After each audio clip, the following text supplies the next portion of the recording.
Obrigado, boa noite. Super prazer estar aqui hoje, fazendo parte do Paiol Digital. Legal. Nós vamos falar um pouquinho hoje de nova economia, né? Nós vamos falar um pouquinho de novos comportamentos.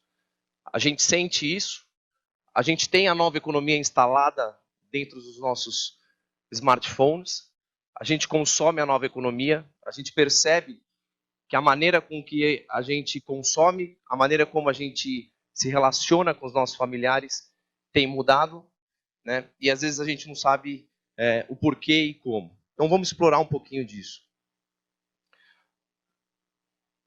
Bom, o planeta nunca sofreu tanto, né? Eu acho que uma das coisas que a gente também percebe é que cada vez mais o tempo tem sido estranho, né? As sazonalidades têm mudado. O mundo nunca sofreu, a gente nunca teve tantos furacões nível 3, 4 e 5 como a gente tem hoje. A gente está começando a ter furacão na costa brasileira, né? Então, aquilo que parece muito distante está começando a ficar cada vez mais próximo. E essa mudança climática, ela está impactando o ciclo da água. E quando essa mudança climática impacta o ciclo da água, a gente começa a colocar a vida humana em risco, né? Então, essa imagem aqui não é uma imagem muito antiga. Essa imagem é uma imagem de 2 semanas atrás, das queimadas na Califórnia.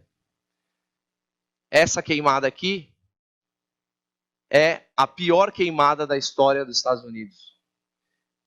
E a pior notícia que a gente tem em relação a isso é que a queimada mais forte não é essa. A queimada mais forte que os Estados Unidos vai viver vai ser a do ano que vem. Então a mudança climática, ela realmente tem impactado. E especialistas estão provando que se a gente não mudar a matriz de carbono, se a gente não sair, não migrar para um modelo carbono free, a gente vai perder em 7 décadas metade das espécies que hoje vivem na Terra. Então a gente está ferrado, né? O que fazer? É necessário uma nova visão, um novo modelo econômico para o mundo, e essa visão precisa ser implementada de forma rápida. Tá? Eu vou voltar um pouquinho atrás, porque a gente precisa estudar na humanidade como e quando a gente muda a maneira como a gente vive. E essa mudança, ela vem da convergência de 3 grandes tecnologias. Tá? Tecnologia da energia, tecnologia da comunicação e a tecnologia do transporte. Quando essas 3 tecnologias avançam e convergem, a gente muda a maneira como a gente vive.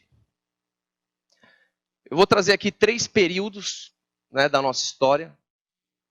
O primeiro é a Revolução Industrial, Inglaterra, a primeira Revolução Industrial, século XIX.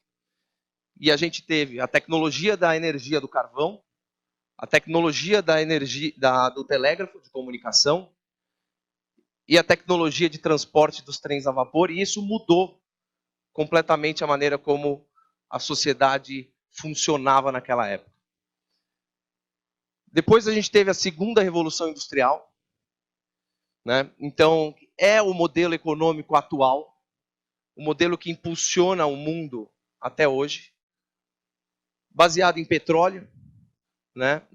Baseado no telefone. A gente fala que a internet é uma grande revolução, mas vamos pensar na revolução que foi o telefone, né? Você poder tirar um aparelho do gancho e falar com uma pessoa do outro lado do mundo. Você poder transmitir um fax, um documento. Aquilo parecia mágica. Você punha um papel no aparelho e ele aparecia do outro lado. E os automóveis, né? E aqui a gente está falando de caminhão, de ônibus, de carros. O ser humano passou a ocupar lugares mais longe. A gente passou a conseguir transportar cargas mais pesadas através dessas tecnologias. E desde 2008, esse modelo faliu. A crise financeira, que a gente acha que é uma causa em si, de 2008, na realidade é um reflexo da falência do modelo baseado em carbono. O mundo, ano após ano, perde produtividade.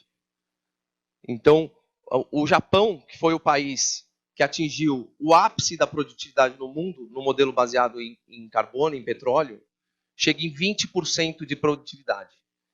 O que isso significa? Significa que quando você queima petróleo para produzir algo, 20% da energia daquele petróleo é transmitido para aquele algo que você produziu. Ou seja, a gente tem uma ineficiência no modelo baseado em petróleo, no Japão, que atingiu o ápice de 80%. E o mundo não aguenta mais. Se nós não transitarmos o nosso modelo econômico para um modelo carbono free em 4 décadas, nós vamos sofrer demais. O mundo não vai consumir o petróleo que existe armazenado embaixo da terra. Fiquem tranquilos em relação a isso. Se nós consumirmos o petróleo que está armazenado embaixo da terra, o mundo vai acabar antes disso. O mundo explode, não aguenta. Né? Então a gente entra num novo ciclo que começou em 2008, que é o que a gente chama de nova economia. Tá? Essa é a nova economia. É uma economia da energia renovável, é uma economia da internet e é uma economia do carro autônomo. E isso, de novo, vai mudar a maneira como a gente vive, a maneira como a gente produz, a maneira como a gente trabalha, e isso já está acontecendo desde 2008. Tá? Importante falar que a gente escuta muito disruptura, né? Disruptura de mercados, disruptura de modelos de negócio. Mas uma grande mudança que a gente passa a viver a partir de hoje, acaba o muro, acaba o firewall, acaba a divisória que separava o mundo físico do mundo digital. A gente está vivendo hoje um mundo que passa a ser sensorizado. Então, isso significa que as luzes aqui do paiol, daqui a pouco, quando o paiol for retrofitado para a nova economia, quando os prédios que a gente usa para trabalhar forem retrofitados para a nova economia, quando as nossas casas, algumas delas já estão sendo retrofitadas para a nova economia, eles vão estar repletos de sensores, gerando informação, gerando dados. Isso já está acontecendo. Hoje você tem armazéns extremamente sensorizados, né? Controlando o que entra e o que sai de material, controlando a capacidade de armazenamento. Você tem sensores em casas, você tem sensores em fábricas, controlando a energia, aumentando a eficiência de produção. Você tem sensores em agricultura, medindo a salinidade do solo, medindo a umidade do solo. Enfim, você tem sensores em veículos, né, captando dados de locomoção, horários de pico, e a gente tem sensores no nosso corpo. Né? O telefone, experimenta sair um dia de casa sem telefone. Né?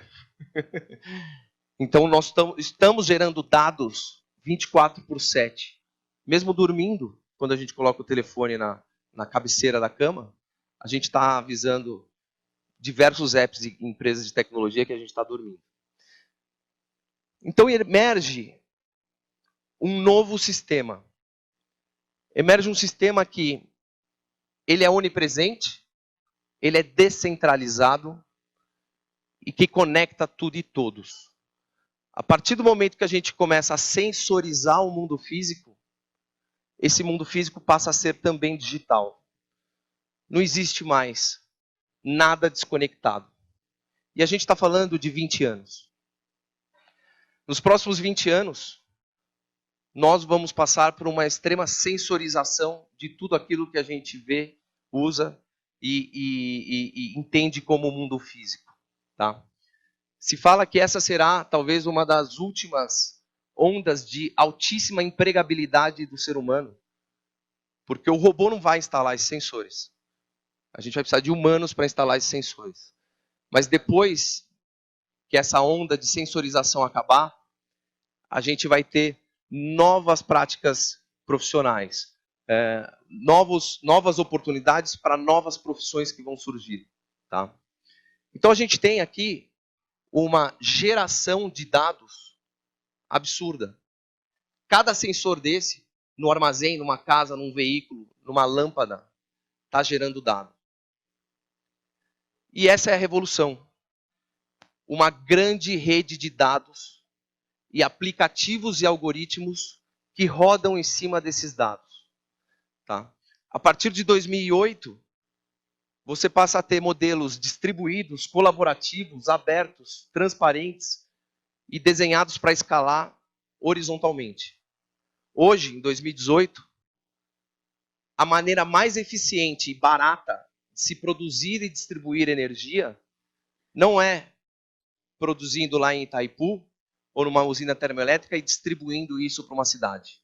Hoje, a maneira mais eficiente e barata de se distribuir energia é produzindo de forma descentralizada em placas solares e você jogando para a rede de volta o excedente daquilo que você produz. A gente tem hoje na China um fundo de 80 bi de dólares financiando municípios para a troca desse grid, é o que a gente chama de smart grid, né, por grids inteligentes e produção descentralizada de energia. E é nessa nova economia, totalmente baseada na geração de dados, em que surgem novos modelos econômicos. Aqui a gente tem um gráfico com as empresas que valem mais de 1 bilhão de dólares. Empresas que estão trabalhando num novo modelo econômico. Empresas que estão gerando valor através de processamento, algoritmos e aplicações em cima de dados. E o que acontece é, antes a gente tinha um mundo digital e a gente tinha um mundo físico. A partir de agora a gente começa a ter esse mundo num mundo só, um volume turbinado de dados que são gerados. Muito mais oportunidades para empresas e startups que estão nascendo. E isso está acontecendo no Brasil. Eu estou trazendo aqui, do Fintech Lab, uma evolução das principais startups de serviços financeiros no Brasil. Então, qual que é a mensagem aqui? Startup não é igual paleteria. Startup não é moda. Startup não vai passar. Startup representa um novo modelo econômico para uma nova era que a gente vive. Tá? Então, isso só aumenta. Nesse gráfico, a gente vê o número. Cada loginho desse é uma fintech, uma startup de mercado financeiro. Não só aumenta o número de loginhos, como aumentam o número de pessoas trabalhando em cada uma dessas startups, o número de investimento que cada uma dessas startups levanta e o faturamento que essas startups geram. E os empregos e por aí vai. E não é diferente aqui no Paraná. Então, nós lá no distrito temos hoje uma das maiores bases de dados de startups do Brasil. Tá? São mais de 12 mil startups mapeadas. E a gente fez um mapeamento do estado do Paraná. Esse mapeamento tem 50 páginas. Convido quem quiser depois fazer o download. Pode entrar no nosso site, está disponível, está publicado lá de forma aberta. E o Paraná produz muita tecnologia. Tá? Não faltam exemplos de startups que estão se tornando ou já se tornaram globais, que são exemplos para o Brasil inteiro de negócios. Né? Então, como dizia a música, a cidade de portas abertas, né?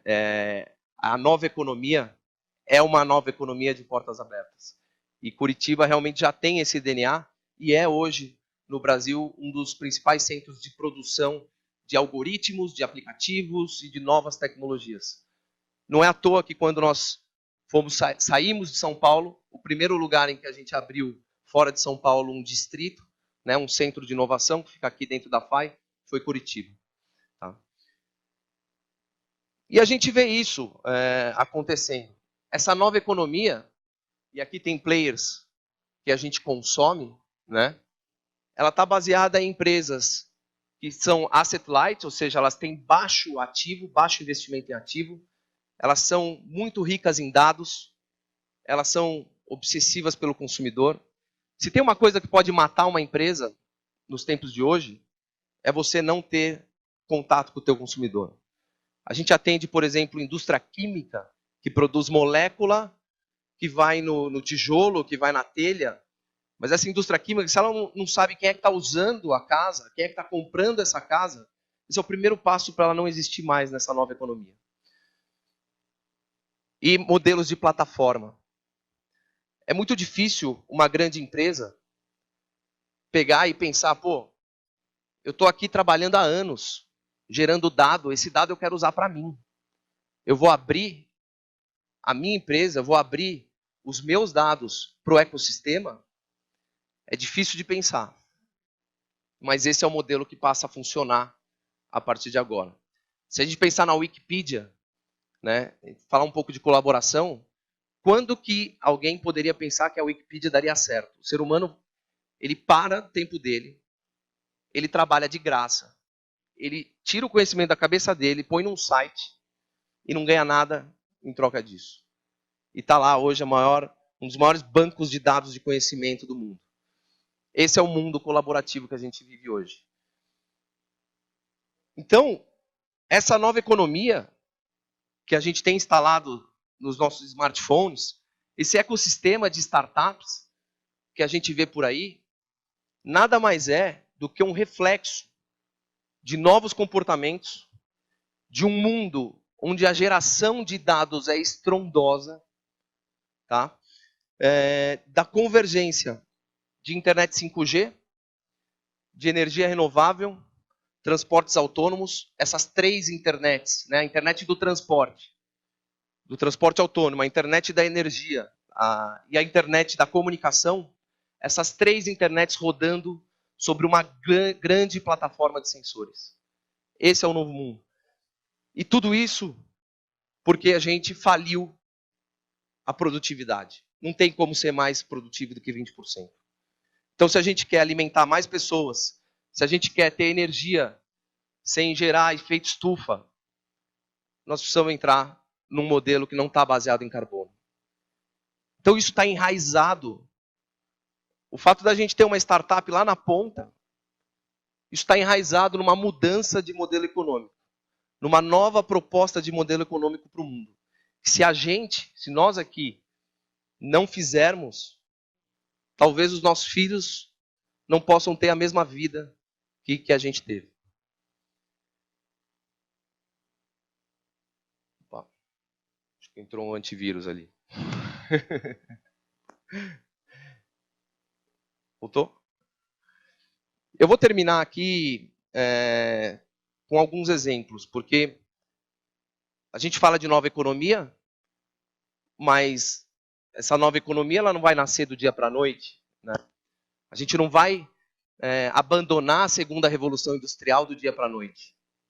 Em 2016, o presidente da Daimler anunciou que a Daimler estava entrando num novo tipo de negócio, um negócio de dados. Nos últimos 10 anos, a Daimler instalou sensores em 300 mil caminhões na Europa. E durante esses 10 anos, eles aprimoraram esses sensores e coletaram dados sobre os principais corredores de transporte da Europa, sobre qual é a melhor rota, capacidade dos armazéns, eficiência de combustível. E em 2016, eles anunciaram que eles estavam abrindo essa informação da Daimler para que desenvolvedores e outras empresas criassem aplicativos e algoritmos em cima desses dados. A Daimler abriu o seu conhecimento para o mercado em forma de plataforma para que outras empresas criassem tecnologia, criassem soluções em cima desses dados. E, em troca disso, a Daimler vai ficar com um pedaço, uma fração do valor que cada uma dessas empresas vai gerar. Nós hoje não precisamos também ir muito longe, não precisa ir para a Alemanha, a gente pode olhar aqui para o Brasil. Hoje a gente tem ajudado a Ambev, por exemplo, a fazer o que a gente chama de um novo marketing. Dados, né? Então, se a Daimler tem um novo negócio baseado em dados, a Ambev hoje, para ela patrocinar um rodeio, para a Ambev patrocinar um show de rock, ela vai te perguntar, qual é o dado que você me dá do seu consumidor? Você consegue me dar o dado de quem vai entrar no teu estádio, quem ele é, quanto ele vai consumir, que produto ele vai comprar, me interessa. Você vai ter 3 milhões de pessoas passando pelo estádio hoje, mas você não consegue me dar nenhum dado desses consumidores? Não interessa. Então, essa é uma nova maneira de fazer marketing. A gente está abrindo o marketing hoje da Ambev como plataforma para diversas startups poderem ajudar a Ambev a comunicar, engajar e manter um relacionamento melhor com seus clientes. Então, se você tem uma startup de geolocalização, hoje você pode plugar no marketing da Ambev e ajudar a Ambev a entender onde estão os consumidores dela. Se você tem uma startup de Big Data, você pode plugar no marketing da Ambev e ajudar ela a interpretar os dados que ela está processando lá dentro. Então, abrindo o modelo em forma de plataforma, asset light. A Ambev não está investindo em nenhum tipo de ativo aqui. Os investimentos nos ativos, dos algoritmos, nas aplicações, é feito pelo ecossistema. E podemos falar um pouquinho... Opa. Só dar play, mas... Curitiba, né? Então, eu acho que nesse contexto, Curitiba está também fazendo essa transformação. Eu tive o prazer hoje de estar, enfim, com a Cris, todo mundo na agência Curitiba. Curitiba tem uma visão clara dessa mudança de matriz econômica. Curitiba vai sair de uma matriz econômica baseada em carbono, baseada na segunda revolução industrial, uma matriz fabril, para uma matriz da nova economia. Uma matriz onde as receitas são digitais, são escaláveis, elas não necessariamente são geradas com alguém trabalhando, ou seja, são algoritmos que estão rodando 24/7. Então, essa mudança de matriz econômica está acontecendo em Curitiba, não é à toa que Curitiba é reconhecida como cidade número 1 do Brasil, né, em cidades inteligentes. É um dos maiores e mais modernos museus. Desculpa, gente. E essa é a transformação. Então, para terminar, essa é a revolução que a gente está vivendo, né? Essa é a revolução digital, essa é a economia, essa é a nova economia, e na realidade a mudança de modelo, essa transição de um modelo econômico para o outro, depende de nós. E a gente precisa fazer porque o trem está vindo lá atrás e está vindo rápido. Valeu, pessoal. Obrigado.